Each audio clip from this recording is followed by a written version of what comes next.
Estamos no ar com mais um episódio podcast Cérebro do Namura.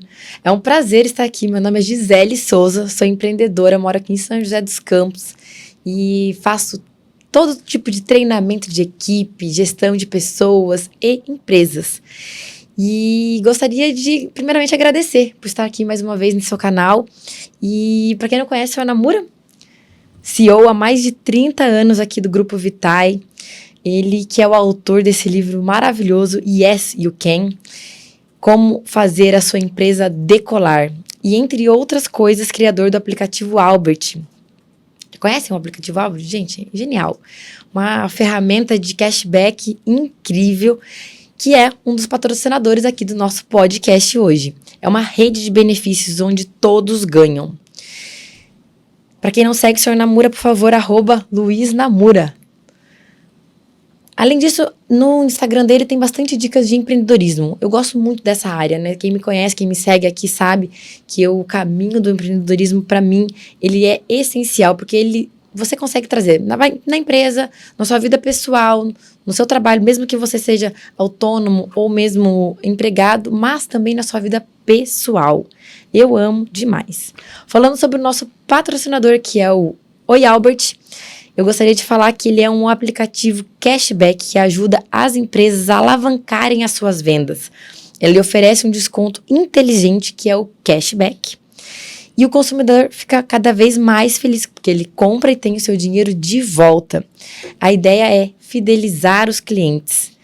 E se você tem interesse em entender um pouquinho mais, vou deixar aqui na legenda um link para você cadastrar com o código podcast. E aí você consegue acessar e já ter os benefícios desse aplicativo. Hoje com o Sr. Namura a gente vai falar sobre boas negociações, que como eu disse, não é só na empresa, é na vida pessoal também, não é mesmo? Perfeito. Prazer estar aqui com vocês, prazer estar aqui com você, Gisele. Vamos ver se a gente faz um bate-papo como da semana passada, que foi super descontraído, super gostoso. Espero que quem tenha visto tenha apreciado também. Se não viu, vai lá, porque tem uma série de dicas de como você administra uma empresa. E hoje nós vamos falar de uma das coisas que todo empreendedor faz, que é negociar, negociar, negociar. Mas como fazer isso do jeito mais proficiente, do melhor jeito, é isso que nós vamos conversar aqui, eu e a Gisele. Da teoria para a prática, esse é o nosso bloco, né? Eu gostaria de falar que se você tem só a teoria e não coloca na prática, você não tem nada. E também se quer colocar na prática no achismo, também não tem nada, né? No livro ele cita 3 elementos chaves: tempo, informação e poder. Conta um pouquinho pra gente, como que a gente pode fazer isso na prática? O que isso significa? Vamos lá. Esses 3 elementos, eles vão guiar toda a negociação.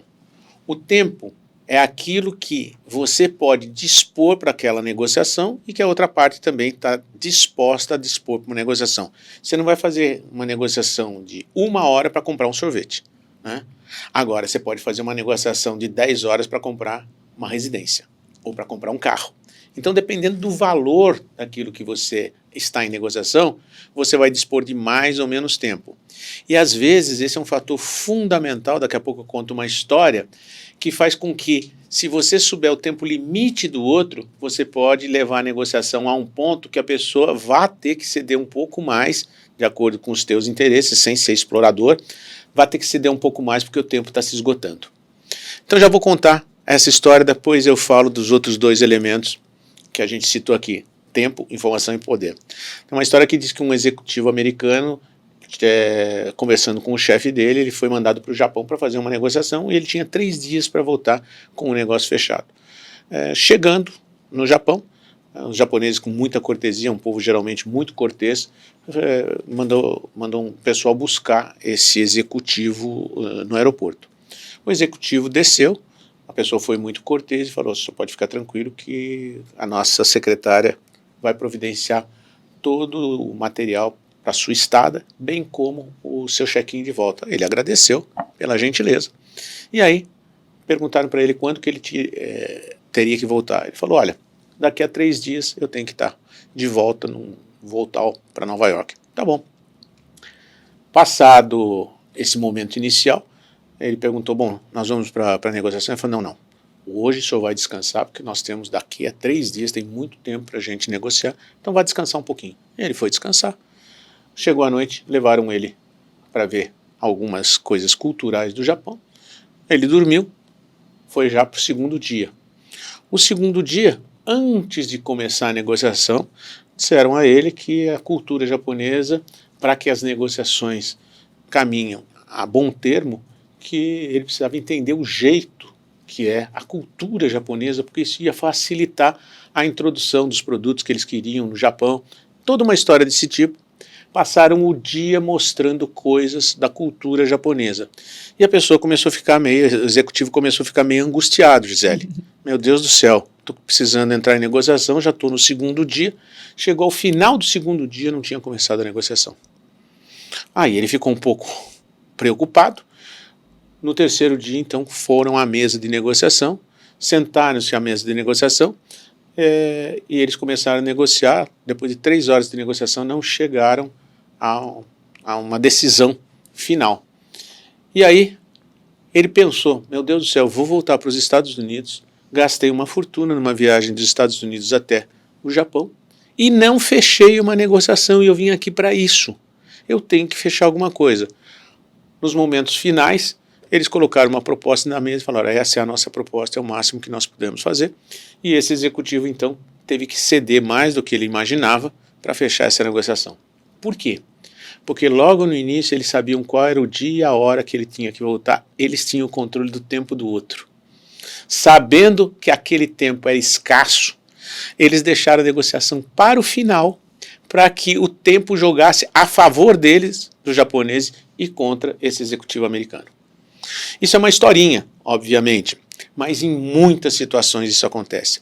Então, quando você domina o tempo, você faz o tempo trabalhar ao seu favor, porque você sabe qual é o tempo limite da outra pessoa.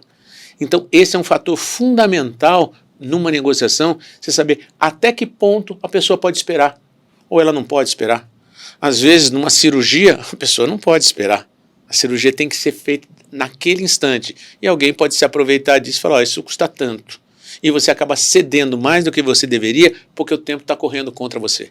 Então o tempo é o primeiro fator, Gisele, que a gente tem que dominar para saber o nosso, não é adversário, o nosso negociador, a parte oposta, ele pode esperar o resto da vida ou ele tem um tempo limite para aquilo? Se o teu tempo for maior do que o dele, você está em vantagem.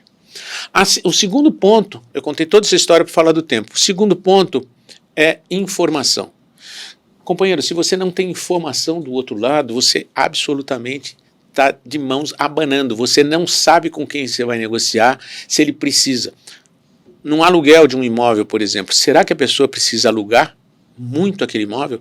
Será que o imóvel parado ele tem que pagar IPTU e outras taxas? Isso está consumindo recursos que ele não pode? Será que ele já tentou negociar esse imóvel pelo preço que ele queria e só recebeu nãos? Quanto mais você tem informações do outro lado, mais preparado você vai para a negociação. Então você não vai para uma negociação de um imóvel sem pesquisar imóveis parecidos, do mesmo tamanho, com as mesmas acomodações, 3 quartos, uma suíte, 2 vagas na garagem, seja o que for, num bairro similar, e ver quais são os preços de mercado daquilo. Porque daí, com essa baliza, com essa informação inicial, o preço médio é esse. Aí se você pergunta na imobiliária para a pessoa, quanto tempo esse imóvel está para alugar? Ou se você entra e vê que ele está bastante ou deteriorado, você sabe que precisa de uma reforma. Isso tudo conta. Então, quanto mais informação você tiver acerca da outra pessoa, do negócio da outra pessoa, mais fácil vai ser você fazer a sua proposta e ela provavelmente ser bem aceita. Então, a segunda coisa é informação. E poder. Aqui eu tenho uma listinha que eu citei no livro, na página 209, de poderes. Por exemplo, o poder financeiro, você tem o dinheiro, quer comprar aquilo, o outro não tem o dinheiro. Muitas vezes eu vejo que mesmo tendo dinheiro, a pessoa se coloca numa posição tão ansiosa para querer aquele bem, pode ser uma casa, pode ser um carro, que o outro lado coloca o preço que quer e a pessoa acaba cedendo, mesmo ela tendo o poder do dinheiro, ela perde na psicologia, ela perde na ansiedade. A melhor negociação que você faz é quando você negocia pensando que não é para você. Você precisa ter uma frieza, como se você estivesse negociando para outro. Uma calma, né? Uma calma e não demonstrar ansiedade numa negociação. Um outro poder é o cultural. Às vezes você tem informações, uma cultura sobre aquele assunto, você é um técnico muito experiente e você conhece muito daquele equipamento, o vendedor não consegue te enrolar se você tem conhecimento profundo sobre aquilo. Você não compra gato por lebre. Esse é um outro poder, poder do conhecimento. Ético. Você não vai fazer coisas antiéticas. Se a outra parte está fazendo coisas antiéticas, provavelmente essa negociação não deva ser levada adiante. E aí tem outros. Poder moral, técnico, legislativo. Existem leis que você tem que seguir, muitas vezes, ao fazer uma negociação, e que balizam até onde você pode ir e onde você não pode ir. Então, normativo, negociador, argumentativo, persuasivo. A gente vê na internet muita negociação sendo feita pelo vendedor tentando persuadir quem está do lado de cá, o comprador. Se ele tiver bons argumentos persuasivos, ele consegue fazer com que a pessoa siga o caminho, o roteiro que ela está querendo. É uma negociação que está sendo feito. Obstrutivo, poder da barganha. Você está me oferecendo esse apartamento, portanto, mas tem um outro que também está oferecendo por um pouco menos e é na mesma condição. Se você me fizer mais essa condição, eu cedo a minha preferência para você. Então esses três elementos, tempo, informação e poder, são os três elementos básicos que vão balizar qualquer negociação que você vier a fazer. E te deixa com mais confiança, né? Eu acho que a confiança é um ponto forte nesse tipo de negociação, né? Dá um exemplo para mim, assim, o que você acha que é uma forma de demonstrar confiança para cliente, para fornecedor? Honestidade. Honestidade. A primeira coisa que tem que se estabelecer numa negociação, é sutil isso, é a confiança de lado a lado. Então, Gisele, eu sinceramente estou interessado no seu imóvel, mas você sabe que não é só esse imóvel que tem. E eu sei que você está interessado em locação, e eu não sou o único. Eu acho que se a gente tiver uma conversa aberta e franca, a gente vai encontrar um meio termo interessante. E aí você vai usar os seus poderes. Vou dar um exemplo. Aquilo que eu falei, se você sabe que ele está tentando alugar isso há 6 meses e não conseguiu, isso joga a teu favor. Tem alguma coisinha que você pode tentar ter uma vantagem melhor. Se você sabe que ele está gastando com o IPTU, é outra coisinha que você sabe. Se você sabe que tem que reformar aquele imóvel para que ele fique em condições, você pode propor para ele, olha, os 2 ou 3 primeiros aluguéis eu gostaria que você me permitisse não pagar, porque você já não está recebendo.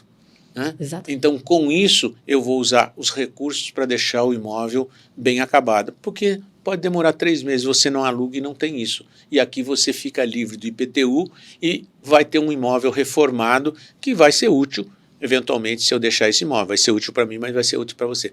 Então, esse conjunto de pequenos detalhes, sempre estabelecendo confiança, não tente passar a perna, porque o outro lado não é idiota, ele pode ser inocente, mas pior será uma negociação em que você negocia com uma pessoa inocente, termina a negociação e depois ela percebe que foi enrolada. Isso é terrível para a relação, porque você destrói o quê? A confiança. Você não vai fazer uma negociação, você vai ter uma renovação, você vai ter uma série de oportunidades em que você vai interagir com essa pessoa. Então existem 2 tipos de negociações. Aquela que é única, nunca mais você vai ver, talvez você queira ter alguns benefícios a mais, porque é a única oportunidade. E aquela que é apenas a primeira de uma série de negociações que você vai fazer. Então você tem que tratar isso de uma forma mais ética. Né? Em toda situação você tem que ser ético, mas especialmente nessas negociações que dela vão advir novas negociações, o seu comportamento ético que inspire confiança na outra parte, ele é fundamental. Me lembrei da sua história sobre aquele software irlandês? Não. Israelense. E você conta no seu livro, né? Conta pra mim um pouquinho. Eu lembro que a parte da ética me marcou muito quando eu li. Foi um dos maiores ensinamentos da minha vida. Eu tinha ido a Israel porque tinha aparecido um representante de uma empresa israelense e ele tinha um software maravilhoso para a época. Isso aqui é 1995, gente. Logo ali. Logo ali. Chamava-se Magic, mágica.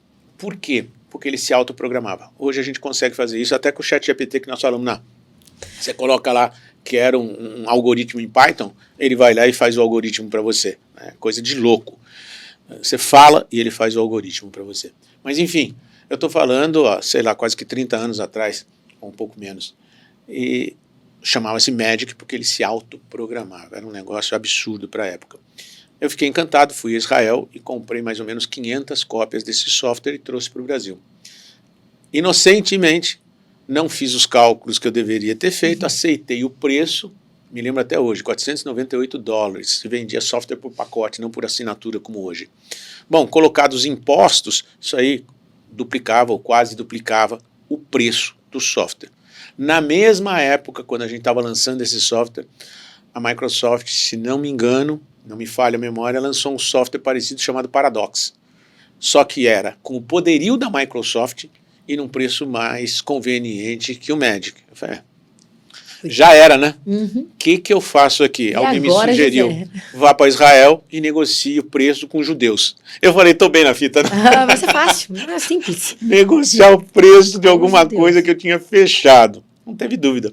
Peguei um avião, eu tinha que passar por Nova York, fui de São Paulo para Nova York, para Paris, para Tel Aviv e cheguei em Jerusalém. 36 horas no ar. Cheguei lá um zumbi. Me colocaram à mesa com 6 pessoas, começamos a conversar e eu me preparei. Outra coisa importante em negociação, se prepare. Tenha informações que comprovem aquilo que você está propondo ou você vai dizer. E eu levei uma série de coisas da legislação brasileira, dizendo que os impostos de importação são de tanto, enfim. E demonstrei que era impossível comigo ou com qualquer outra pessoa colocar o produto naquele preço no Brasil. E eu pleiteei um preço, se não me engano, na época de $298, quando o preço original era 498, 478. Eles escutaram pacientemente toda a minha argumentação.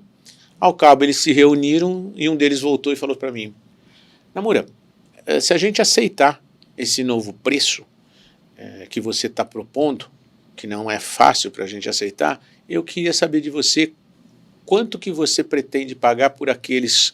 Eu não tinha comprado 500, tinha comprado 1000 cópias do software, por aquele milheiro de softwares. Eu não entendi a pergunta. Eu falei, 498, que foi o que foi negociado. Ele olhou para a minha cara e falou assim, ok, você tem 298 para os próximos softwares e para os anteriores você tem 298 também. Para os próximos. E o anterior ele me fez por 298. Vai que eu digo, não deu certo, eu quero 298. Companheiro, quando você entra numa negociação, você pode ganhar ou pode perder dinheiro. O que você não pode perder é a credibilidade. Perdeu uma vez, você está morto. Ninguém mais vai confiar em você, é muito difícil reconstruir uma credibilidade perdida. E às vezes a gente, por euforia ou por necessidade financeira, você vai e tenta fazer com que o outro aceite argumentos que não estavam à mesa. Não, veja bem, não era assim, ficou assim. Companheiro, você é empresário, é empreendedor, você corre riscos. Se você ganhasse a mais, você daria mais? Provavelmente não. Então, se você ganha menos, você honra com o prejuízo que você teve. E foi como você começou. Você falou assim, no começo eu não tinha me preparado tão bem para a primeira reunião, né? Então, a falha, né, a aceitar que às vezes a gente não acertou, é muito importante também, né? Você sentiu isso? Que deu uma falha? Que você reconhece? Mas é óbvio, se eu tivesse pesquisado um pouco mais, talvez eu soubesse que a Microsoft estava desenvolvendo esse tipo de produto. Não sei se eu saberia à época, já faz tanto tempo, eu não sei se eu teria essas informações. Não era tão rápida a informação como hoje. Não era tão rápido, e às vezes são informações sigilosas que você descobre só quando está sendo lançado aquilo. Mas tem lançamentos beta que você pode saber algumas coisas antecipadamente. De qualquer forma, o ponto importante aqui, Gisele, é como essa negociação foi conduzida, com clareza, com franqueza, com honestidade. Credibilidade e com um pedido para o futuro. Eles poderiam dizer não para o futuro, eu não continuaria porque não teria condições, e todo aquele investimento que a gente tinha feito, $498 vezes 1000, eram $498 mil, quase $500 mil. Não era pouca coisa, né? Metade. Né? Olha só, e a gente poderia querer tirar alguma vantagem. Não faça isso. Aprenda a ganhar, mas aprenda também a perder. Em negociação, isso é importante. Só que daqui a pouco a gente vai chegar num modelo de negociação que você não perde. E o empreendedorismo, eu amo uma técnica do Empretec que fala sobre o empreender é correr riscos calculados. Sem dúvida. Eu acho essa parte essencial, porque mesmo calculando pode dar errado, né? Não é uma coisa fiel, porém é estudada, né? É aquela pré-análise, né? Você estudar e saber que se eu precisar renegociar, quais são os argumentos? Como que eu vou chegar para essa próxima negociação, né? Esteja preparado por um não da outra parte. Tem que estar. Isso vai acontecer. Como é que você consegue o sim da outra parte? Você ficou nervoso na hora? Você sentiu assim, na hora que você chegou lá para fazer essa negociação, como foi? Eu não me senti nervoso, eu estava muito esgotado fisicamente, eu tinha me preparado bastante. Nessa segunda negociação, eu tinha me preparado muito, tinha dados, tinha números, então se as pessoas me perguntassem, eu tinha muita segurança em expor. E quando você tem muita informação, porque você estudou e expõe, essa segurança no que você está fazendo é transmitida para o outro. Verdade. Às vezes quando você está meio inseguro, que você vacila, qualquer detalhe o outro percebe. E ele pode perceber isso. Será que é verdade? Será que é mentira? Agora você fala tudo o que está acontecendo. Tem um encadeamento lógico. Você demonstra que aquilo que você está falando, no meu caso os impostos, eram verdadeiros, era só consultar e eu estava levando as fontes. Quer dizer, o camarada vê, esse camarada está sendo meu parceiro. Sendo honesto, né? Está sendo honesto. Ele quer fazer esse negócio no país dele, mas as condições do país dele não permitam. Então, ele vai perder e nós vamos perder. E eles com certeza tinham também a informação que a Microsoft estava lançando toda aquele... Bom, àquela altura eles sabiam disso, né? Exatamente. Quando eu fui para lá, obviamente, era um negócio mundial, e eles sabiam disso. Uhum. E aí, obviamente, ficou mais fácil comprovar as informações. No meu caso, era comprovar que os custos que a gente tinha para o produto inviabilizava a colocação do produto no mercado. A primeira coisa que eu quero saber é, qual que é a melhor regra, na sua opinião, aquela regra de ouro de uma negociação? Qual você acha que é? Olha, são tantas. A credibilidade, eu acho que é o estudo, a informação, mas não tô sabendo responder essa não, essa eu tô curiosa. Tá bom. A regra de ouro de uma negociação é a honestidade. Essa é a regra de ouro, porque se você for desonesto, vai aparecer antes, durante ou depois. E não sei o que é pior, talvez aparecer depois seja pior porque a outra parte se sente enganada. Isso é horrível. Sabe aquele marreteiro que passa uma massinha no carro e fala que nunca foi batido? Sei. Aí você compra o carro, aí você leva no teu mecânico de confiança e ele fala, não, isso aqui deu uma pancada, olha se você olhar aqui na lateral como está tudo torto. Você fala, filha da mãe, me enganou. É um sentimento horrível. Então, honestidade é fundamental. Isso não significa ser inocente. Significa, estou sendo honesto, quero isso, posso te dar aquilo. Negociação é uma troca. Daqui a pouco nós vamos chegar no termo fantástico da negociação, que além de você sair com uma negociação boa para você, você sai com um conforto psicológico imenso, que fez a melhor negociação que você podia. Não é tudo que você queria, mas é a melhor que você podia nas circunstâncias. Eu até já entendi qual que é. Quando eu li essa parte no livro, eu fiquei assim... Eu não acreditava que eu estava lendo. No livro ele fala assim, não é ganha-ganha. Não use esse termo. Aí eu comecei a falar, gente, como assim não? Eu uso a vida inteira esse termo. E quando vê, eu entendi, né? Que aí é uma regra de ouro também, isso daqui, né? É a regra essa é a regra de ouro. Vou ter que falar, que essa daí eu achei demais. Quem me conhece sabe que eu tenho falado isso demais. É o ceder e ceder. Por quê, Gisele? Maravilhoso. Eu entro numa reunião junto com você, eu estou querendo algumas coisas, mas você está querendo algumas coisas. É muito raro o que eu quero ser exatamente o que você quer, senão é um consenso, não é uma negociação. Verdade. E se é uma negociação, eu posso ser um tremendo argumentador e você com uma tremenda necessidade, eu te convenço, eu te persuado a fazer aquilo que você não quer a contragosto. Você vai sair muito chateada. Se houver uma possibilidade de você revidar, você vai fazer isso. A não ser que seja uma negociação única que você nunca vai ver a pessoa. Não existe mais. Mas, por exemplo, uma negociação de locação de imóvel, todo ano você vai negociar. E se eu me sentir, você alugou um imóvel meu, e você se sentir prejudicada, no ano que vem você vai tentar dar o troco. Ou vice-versa, eu vou tentar dar o troco. Então, a melhor negociação é quando você cede e o outro cede. Você cede e o outro cede. E você não passa de um limite. Você tem que ter claro, até aqui eu vou, mais do que isso eu não vou. Mas você vai ceder um pouco e o outro vai ceder um pouco. Tem um caso muito interessante que a gente coloca, que é a seguinte coisa, duas pessoas negociando um imóvel. Sim. O vendedor e o comprador. E negocia daqui, negocia dali, chega uma hora, eles fecham a venda do imóvel por $1 milhão. Apertaram a mão, assinaram o contrato, aí o comprador vira e fala assim, olha, eu estou muito feliz com essa negociação. O vendedor fala, por quê? porque eu estou pagando $1 milhão e eu estava preparado para pagar até $1,5 milhão. Isso eu economizei $500 mil, eu estou muito feliz com isso. Ao que o vendedor fala, poxa, que bom, porque eu também estou muito feliz por isso. O comprador fala, mas por quê? É porque eu ganhei $1 milhão e eu estava disposto a vender por até $500 mil. Pensa bem. O que aconteceu nessa negociação? Os dois cederam. Abaixo de $500 mil ele não venderia. E ele queria qualquer coisa acima. Chegou em $1 milhão, tá ótimo.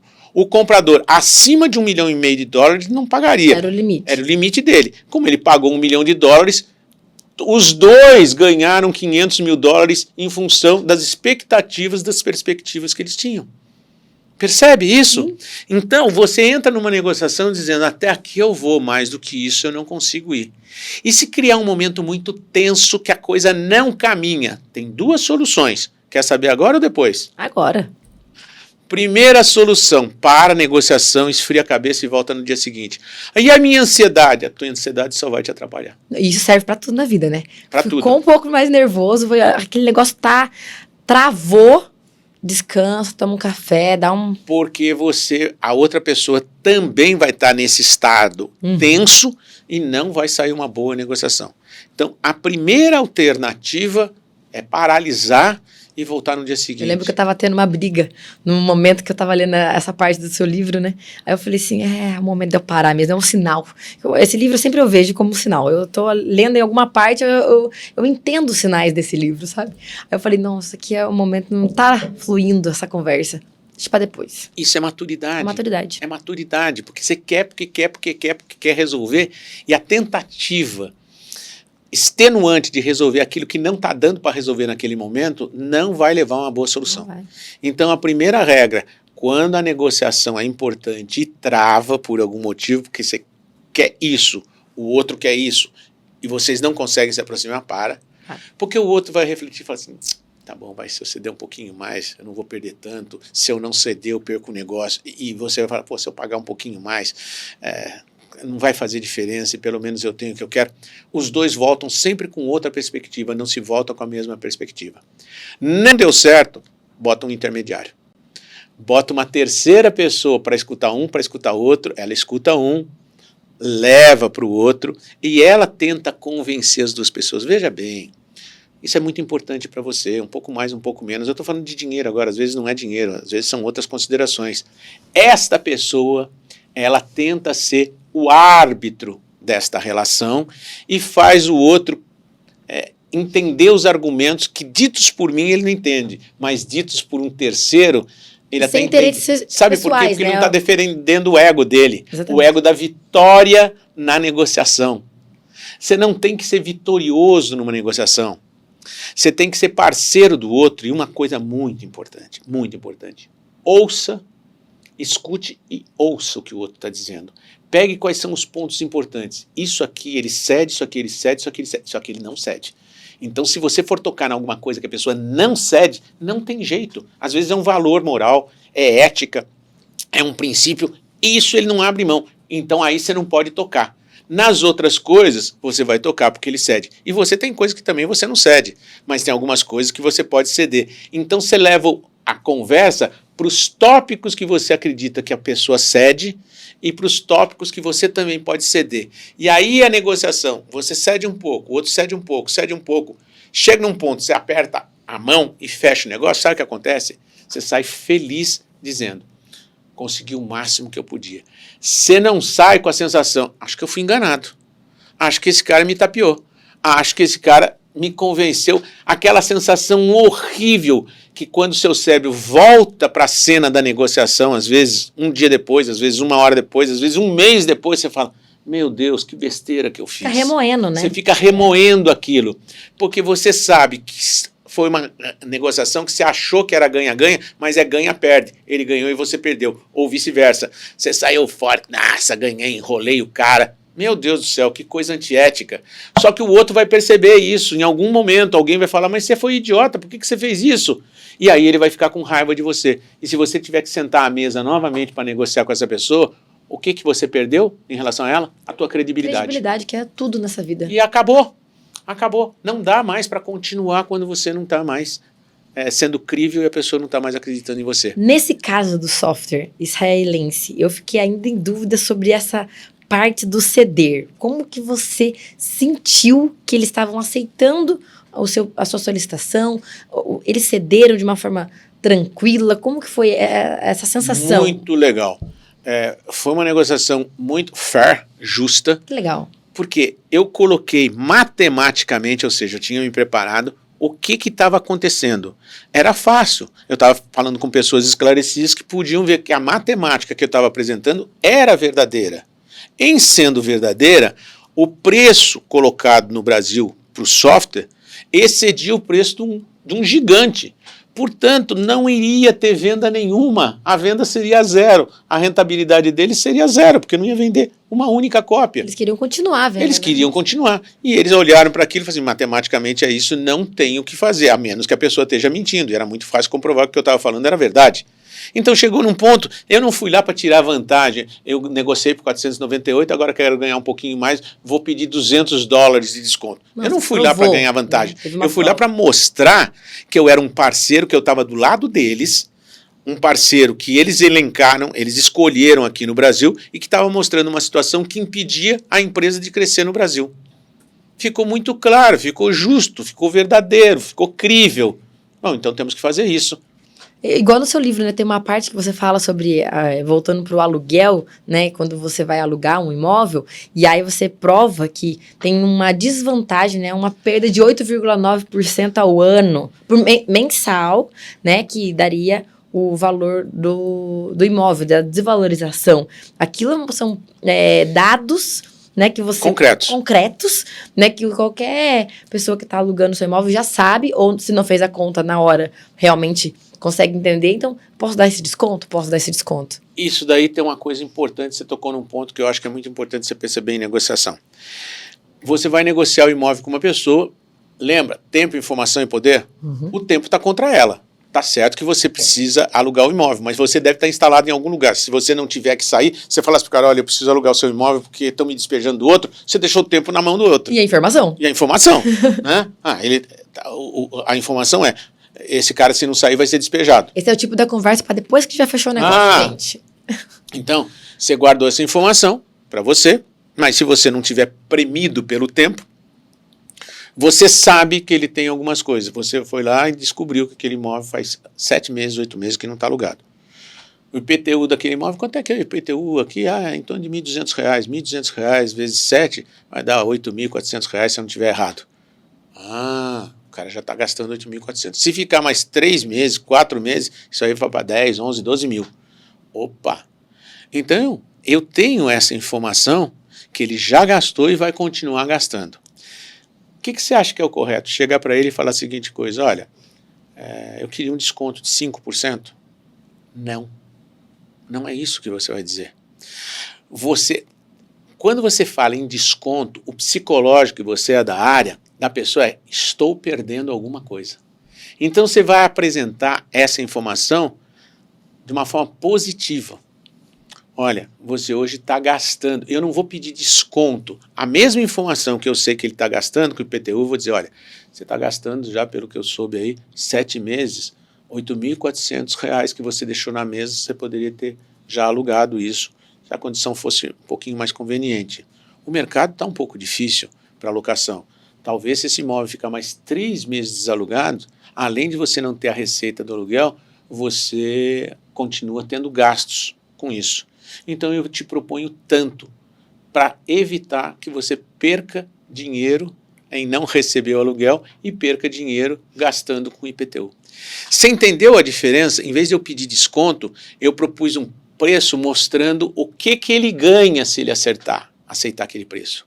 É completamente diferente. Totalmente. Eu nunca entro numa negociação, todo mundo fala de orçamento, né? A gente vai fazer alguma coisa na empresa, as pessoas me mandam 3 orçamentos. O que minha equipe normalmente fazia? Pegava aqueles orçamentos, viam, às vezes as empresas eram de mesmo nível, o mais em conta, obviamente, para a empresa, ligava assim, olha, dá para você fazer um precinho um pouquinho mais camarada, 5%, isso você escuta de todo mundo. Quando você fala, dá para fazer alguma coisa a menor, qual é o sentimento do outro? Estou deixando de ganhar o que eu queria ganhar. Ok? Mas se você mudar essa frase e falar a seguinte coisa, olha, eu consigo te pagar tanto. Você já fez o desconto na sua cabeça e falou, é tanto. Qual é o sentimento? Eu consigo te pagar. Se eu pegar isso daqui, eu estou ganhando.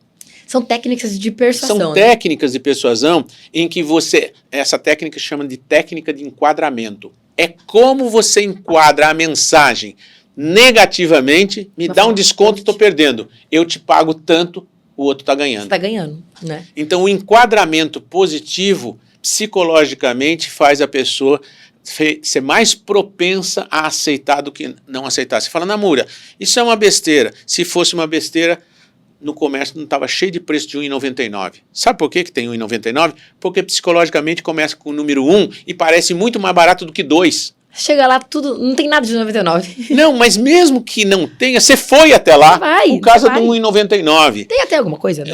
Claro que vai ter, senão seria enganação. Mas o que eu estou tentando falar é que dizer, você não sai o 1,99 financeiramente é muito próximo de 2. Psicologicamente é a metade. Porque começa com 1. Fica ali paradinho no 1. Então que a mente fica parado no 1. Fica ancorado. A gente fala nisso. Ancoragem. Fica ancorado no primeiro número que ela viu. É incrível. A gente não decide quase nada racionalmente. Você fala, que isso, Namura? Só quando a compra é muito técnica. Fora disso, a sua decisão é emocional. E depois você justifica pelo racional.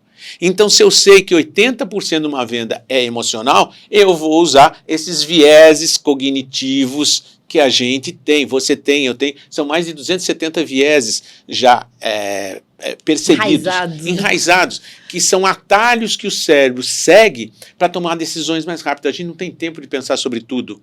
Então, o meu cérebro, o teu cérebro, ele tem uns atalhos que a gente chama de vieses para decisão, que facilitam o cérebro gastar menos energia. Os psicólogos entendem isso muito melhor do que eu. São os gatilhos, né? Eu percebo muito isso quando eu quero mudar um gatilho, né, em mim. Então, eu começo a criar tarefas, ações, fatos que aquilo me conecta com outros fatos e vão gerando outros resultados. Porque se eu fizer igual, eu não vou chegar em lugar nenhum diferente. Eu vou dar alguns exemplos assim tradicionais. Toda propaganda tem essa ancoragem. Toda. De tanto por tanto, isso é uma ancoragem. Você vê o primeiro preço, quando você vê o segundo, é mais barato.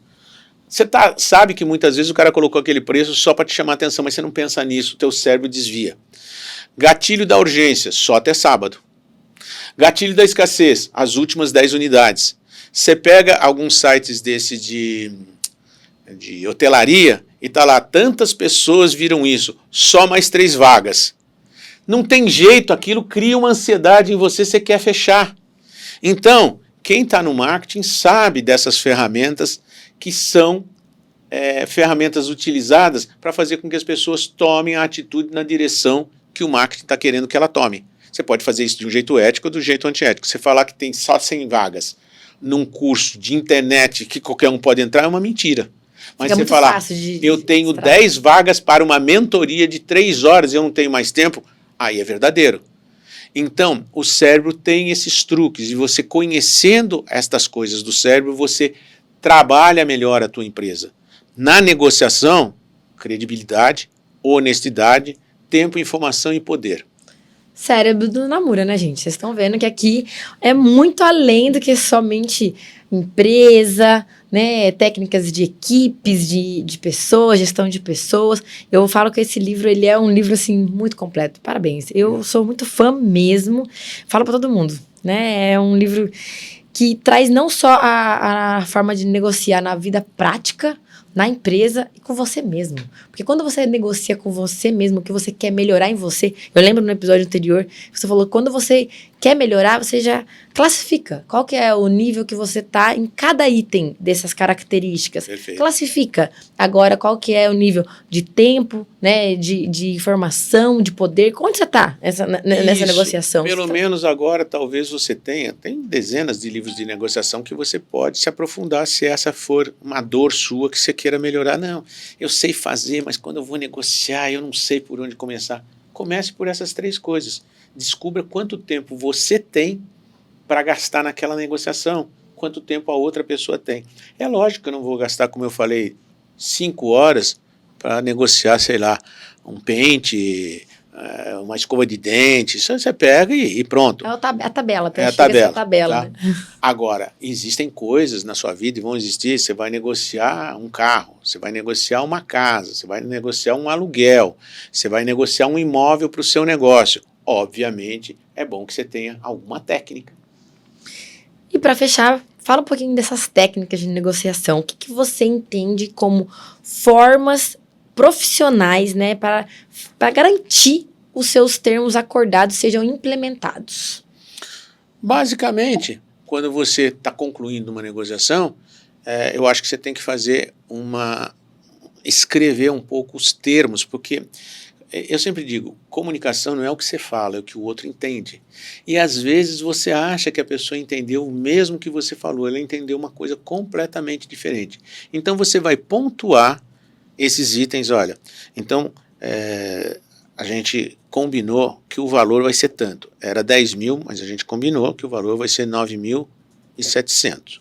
Os 3 primeiros meses, você está me dando como bonificação e o meu compromisso é reformar o imóvel. E aí você vai colocando os pontos. Eu me lembro que quando eu fui adquirir a franquia da Future Kids nos Estados Unidos, ao cabo de 4, 5 horas de negociação num dia e mais umas 4 horas no dia seguinte, o CEO da companhia falou, Namura, o Jean-Louis Jacques, que foi a pessoa que primeiro me recebeu, ele anotou 20 e tantos pontos aqui que você teria expressado durante a sua conversa. Eu queria que você me dissesse se isso está correto. Tinha um contrato de franquia, um calhau de não sei quantas páginas e uma side letter. O que era side letter? Era tudo que eu tinha falado e me comprometido. Importante. Ele anotou todos os pontos, eu li os pontos e falei, é exatamente isso. Você quer que eu abra 24 franquias em 3 anos? Eu acabei abrindo 180 em 2 anos. Né? E eu fui lendo tudo aquilo e estava ok. E aí eu dei o meu visto. Ou seja, ficou claro para ele e para mim, no papel, o que a gente tinha acordado. E tem uma frase que eu gosto muito, que é do Freud, que fala assim, você é dono do que cala e escravo do que fala. Mais uma vez, a credibilidade. Eu vou repetir. Quando você não fala alguma coisa, você é dono dos teus pensamentos, ninguém sabe. Então você é dono do que você cala. Mas abriu a boca, você é escravo do que fala. Não dá para ficar mudando o que você falou, porque você perde credibilidade. Não esquece essa do Freud, que para mim é um guia na minha vida. Você é dono do que cala, mas escravo do que fala. E eu digo mais ainda, escravo do que escreve, né? Em ata. Bom. Eu sou a rainha das atas de reunião. Eu acho aquilo um norte para a próxima reunião. Documenta, deixa toda uma equipe alinhada. E aí não tem como falar que não lembrava que tinha tal e tal tarefa, tal e tal atividade, tal e tal objetivo para a próxima semana. Como eu digo, né? Eu crio esse ambiente de gestão de cultura organizacional e essa é uma das ferramentas que eu mais utilizo. O próprio comprometimento do que foi dito nas palavras daquela pessoa que falou. Eu escrevo daquela forma, abro aspas, fecho aspas e deixo ali em ata. A gente falou bastante de inteligência artificial na semana passada. Foi.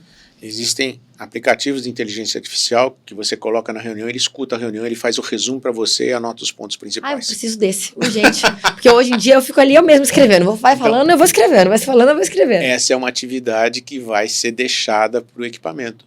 Você não ganha nada em você estar escrevendo. A não ser o comprometimento da equipe. A não ser o comprometimento da equipe. Eu digo em termos de tempo. Sim, se tiver uma secretária, ou tiver um secretário de inteligência artificial que faça isso, você ganhou, sabe o quê? Produtividade. Porque as pessoas não fazem nada disso. Porque é chato, né? Eu gosto muito mesmo. Eu sou metódica nesse tipo. Mas normalmente as pessoas se assustam comigo. Falam, mas como que você faz, ata? Você escreve tudo? Eu falo, é porque eu já acostumei. Claro. Mas não é realmente uma atividade comum. E eu vejo em todas as empresas que eu atuo, a galera fica assustada um pouco com essa formalidade que é informal, porém que tem toda a bagagem ali. Eu gosto muito, nós fazemos, a Renata está aqui no back-office, vocês não estão vendo, a gente faz uma reunião com uma equipe de marketing e vendas, acho que da quinta-feira, né?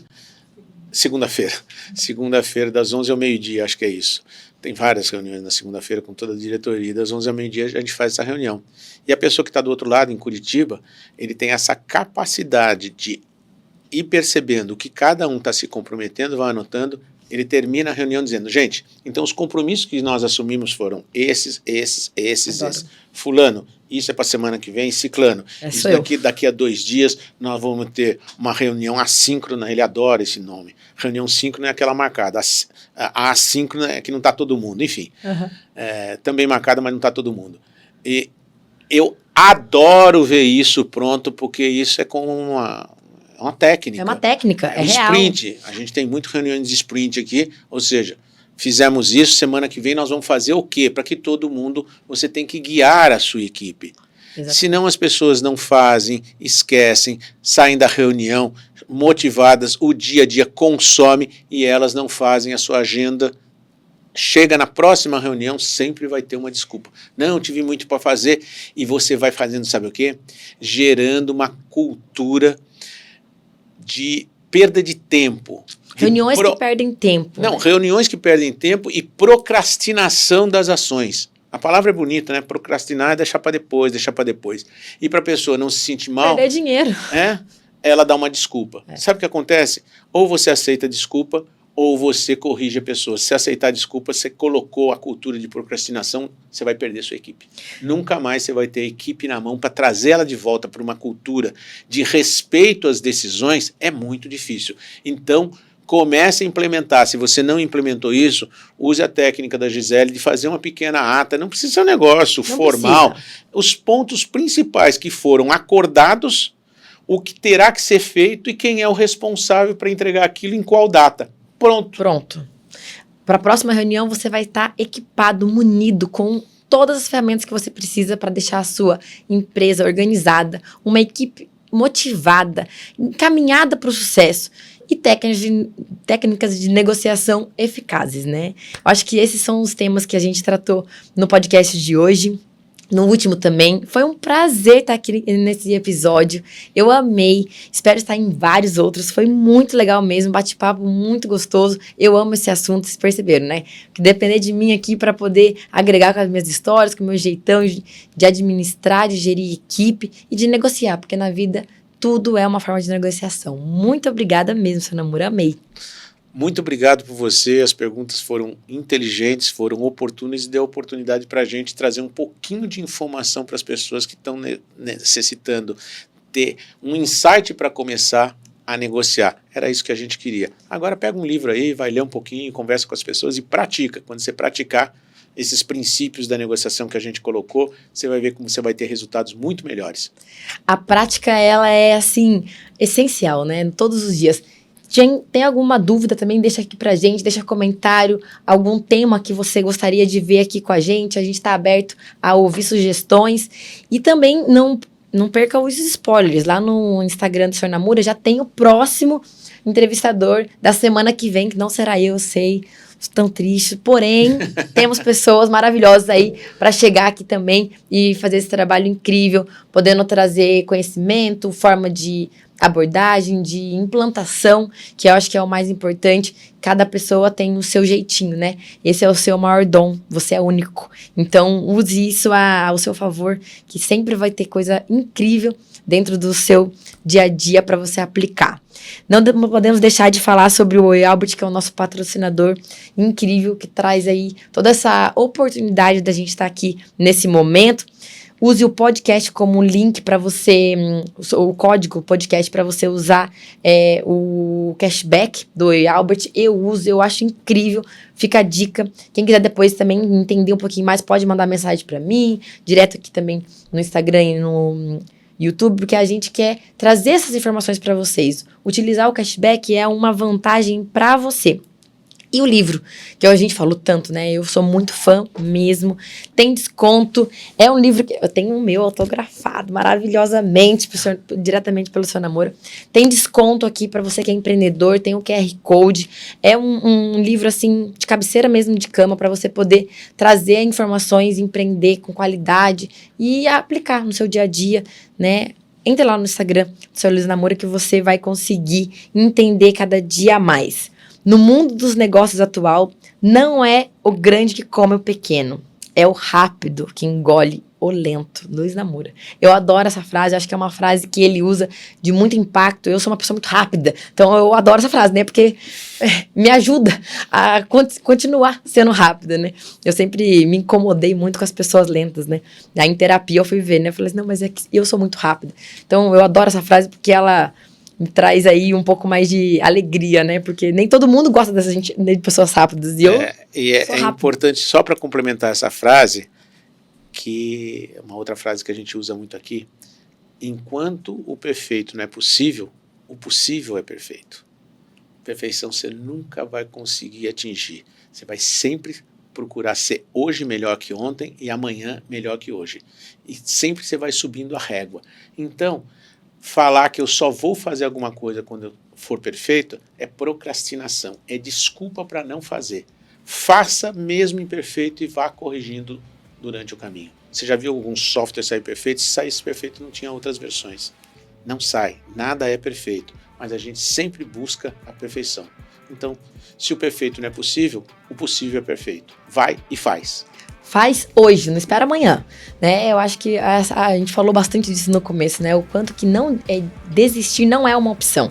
Eu tento sempre, com as ferramentas que eu tenho, eu uso muito o Instagram, porque é uma ferramenta grátis. Eu acho que as redes sociais já estão saturadas, sim, porém tem muito espaço para quem quer empreender, para quem quer estudar, para quem quer ter insights e buscar informação. Sempre vai ter caminho para quem é persistente e busca mesmo o caminho do autoconhecimento, do empreendedorismo, porque a gente não para nunca, né?